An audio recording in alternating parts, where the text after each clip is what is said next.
A new state website will connect homeowners with funding for clean energy upgrades. But what do you have to give up in return? A federal judge lets a clinic continue a controversial medical practice in Colorado. Clear Creek County residents have a hard time getting the funds to keep their communities safe. Reduced funding is not going to help anyone. That's where a new city forester comes in. And we end the week on a high note with your good news. My good news is I am a teacher and I got to spend the whole summer with my babies. All that and more tonight on Next. Your chance to use tax dollars to reduce the price of home improvement projects is disappearing. Clean energy rebates are going away at the end of the next month under the president's budget bill, though there are state and local rebates that will continue. Our Marshall Dellinger shows us the new website meant to help you save money and the information you have to share to see the results too.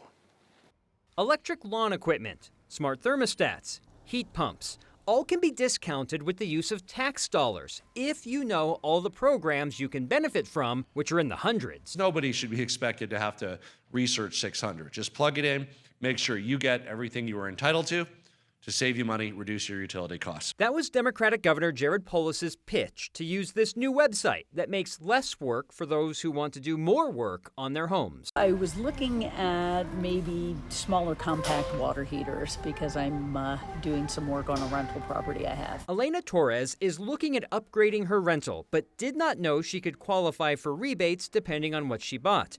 So is it worth 10 minutes to select a few drop-downs to see what you could get discounted? It certainly could, right, depending on what the rebate is. To find out, you have to give up some info. Are you a homeowner or do you rent? What's your zip code? How about your birth month and year? Now to your income. And if you have more people in your household, their birth month and year too, including kids. Whoa, why so personal? Well, the website also provides details on programs for families needing help paying their utility bills. It's like if you add additional search terms in one of the search engines, let's say Bing or Google or Yahoo or wherever else, it will return you more specific results. MSU Denver computer science professor Steve Beatty reviewed the privacy policy of this site to see who else might get your info from your drop-down choices. Your info will not be sold to a third party, and it won't be shared if the company is bought or sold. They explicitly say that whoever purchases them or merges with them must abide by the privacy policy that's currently in place. These are rebates as small as $50 off a thermostat to thousands off appliances like a heat pump. And the local and state rebates are funded with local and state tax dollars that shrink year to year, but they're not going away like the federal tax credits are come October 1st. So we're talking things like zip code, income. I mean, not necessarily like the last four digits, right, that we know are always super sensitive. Right. But there's still concern. I had a concern and was asking Steve Beatty about this because, like, what if somebody has that data? And I know there's other data on the dark web, which he confirmed. And there are people out there that could combine databases to start to figure someone out. And he thought the most concerning thing is if, and it's not being sold, but if your birth month and year were sold as data and someone knew your name, that's what medical data is. All you need is your name and birth date or birth month and year, and someone could start doing some funny stuff with your medical side of things. But again, this data policy says it's not being sold. All right, Marshall, thank you. A federal judge in Colorado has ordered the state to allow a clinic to continue abortion pill reversals, a controversial treatment offered by some religious organizations. A Catholic health clinic in Inglewood sued to stop the law, which was passed in 2023, claiming the ban violated its First Amendment rights. The clinic said it provided reversal treatments to dozens of women by giving them large doses of hormones intended to undo medication abortions. The American College of Obstetricians and Gynecologists says abortion reversals aren't backed by science, and Colorado's medical boards are mixed on whether the procedure is a valid medical practice or not. But today, a federal judge ruled the ban violated the clinic's religious beliefs, and the state cannot force the clinic to stop because there's no proof that it's hurting anyone. The clinic also wanted to overturn, the court to overturn that is another part of the law, which bans clinics from deceptive advertising to get clients in the door for anti-abortion counseling. The judge rejected that request. Xcel is preparing to go to trial in September over claims that their equipment contributed to one of the most destructive fires in Colorado history. The company faces claims from thousands of plaintiffs, and the company is taking a multi-million-dollar financial risk by going to trial in the first place. Boulder County investigators say an XL power line was the most likely source for one of two ignition points in the 2021 Marshall Fire. It caused more than $2 billion in losses and burned more than 1,000 homes and businesses, as you may remember.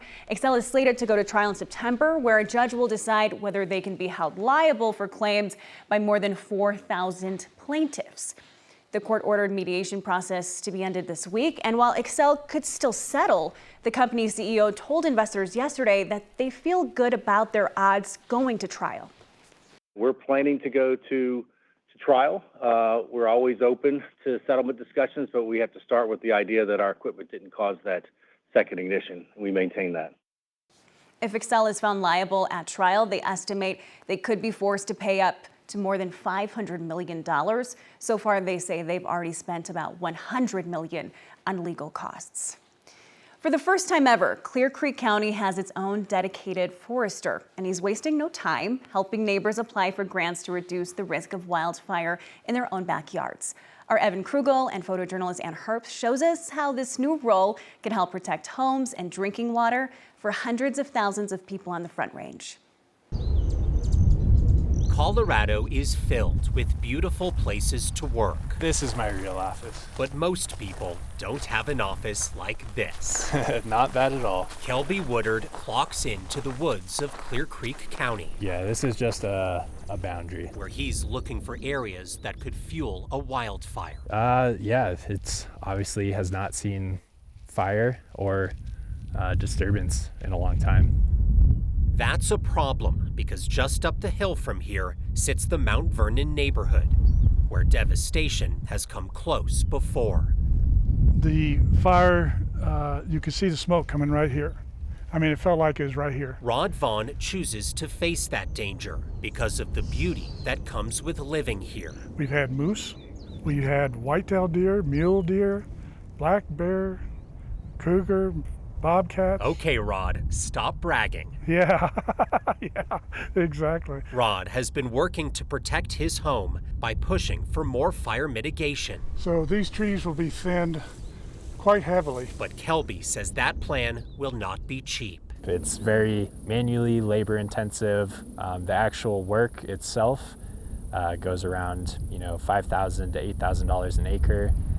Last year, Rod's application for a state grant came up empty.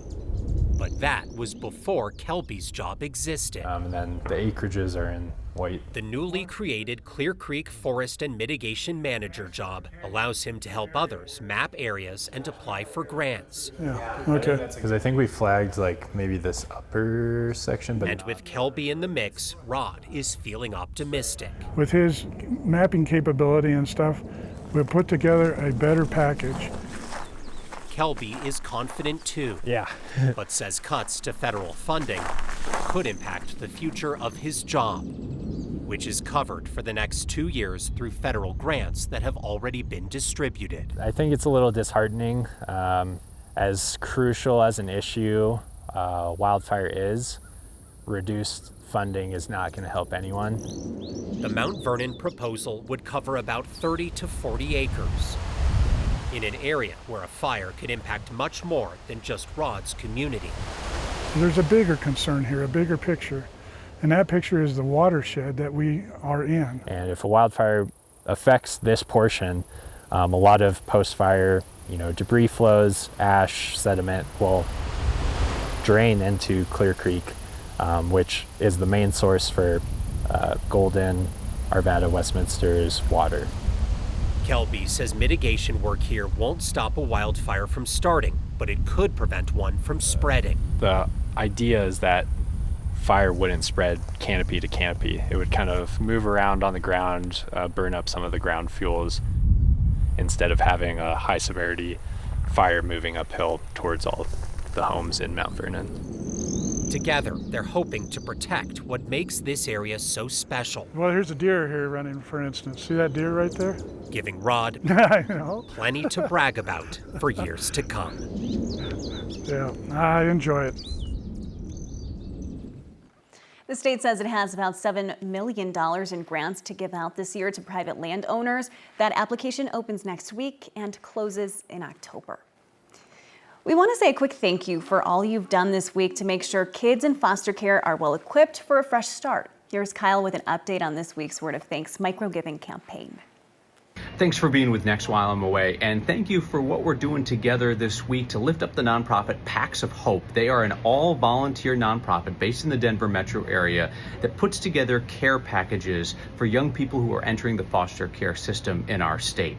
Their all-volunteer force distributes more than 400 of these backpacks each month, and they've done this for years. They work up and down the Front Range from the Wyoming state line through the Denver metro area to Colorado Springs. They know that when kids go into the foster care system, that they often go with nothing more than the clothes on their backs, and this gives them clothing and toiletries and books and care items and just things to let them know that they are remembered and that they're cared for, and that folks in the community truly are interested in their long-term well-being.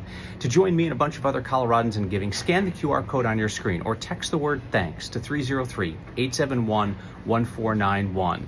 With your help, we've rolled these $5 donations into more than $15 million worth of microgiving over the last 5 years. You have made an enormous impact in Colorado.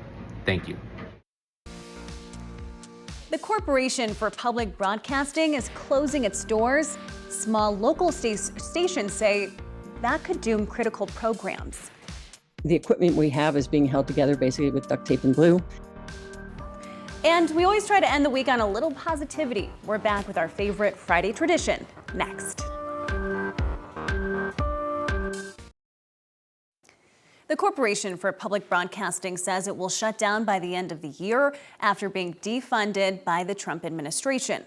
President Donald Trump has claimed national broadcasters, NPR and PBS, are biased against him, but small local radio and TV stations will likely feel the most impact. The Corporation for Public Broadcasting says they plan to close by the end of the year.